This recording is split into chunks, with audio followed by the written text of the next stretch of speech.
ಕೇಂದ್ರ ಸರ್ಕಾರದ ಸಮಸ್ಯೆ ಇದು ಪ್ರಪಂಚದ ಸಮಸ್ಯೆ. ಇದರಲ್ಲಿ ರಾಜಕಾರಣ ಯಾರಾದರೂ ಮಾಡಲಿಕ್ಕೆ ಹೋದರೆ ಅವ್ರಿಗೆ ಡೆಪಾಸಿಟ್ ಸಿಕ್ಕಲ್ಲ ಅಂತೇಳಿ.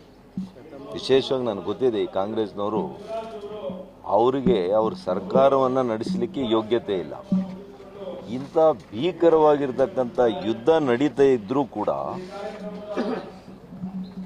ಮೋದಿಯವರ ರಾಜತಾಂತ್ರಿಕ ಯಶಸ್ಸಿನಿಂದ ಇವತ್ತು ನಾವು ಊಟ ಮಾಡ್ತಾ ಇದ್ದೀವಿ. 3 ಹೊತ್ತು ಪೆಟ್ರೋಲ್ ಸಿಗ್ತಾ ಇದೆ, ಡೀಸೆಲ್ ಸಿಗ್ತಾ ಇದೆ, ಗ್ಯಾಸ್ ಸಿಗ್ತಾ ಇದೆ. ಇವ್ರಿಗೇನಾದ್ರು ನಾಚಿಕೆ ಇದೆಯಾ? ಇದರಲ್ಲ ರಾಜಕಾರಣ ಮಾಡೋದು. ಕೋವಿಡಲ್ಲಿ ರಾಜಕಾರಣ ಮಾಡಿದರು, ಇಂಜೆಕ್ಷನ್ನಲ್ಲಿ ಮೋದಿ ಇಂಜೆಕ್ಷನ್ ಅಂದರು.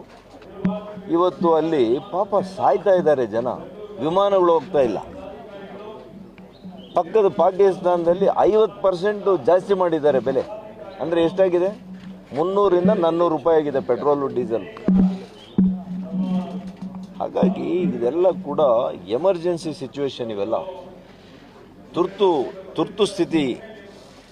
ಯುದ್ಧ ನಡೆಯುವಾಗ ತುರ್ತು ಪರಿಸ್ಥಿತಿ, ಆರೋಗ್ಯ ಏರ್ಪೇರಾದಾಗ ಆರೋಗ್ಯ ತುರ್ತು ಪರಿಸ್ಥಿತಿ ಇತ್ತು.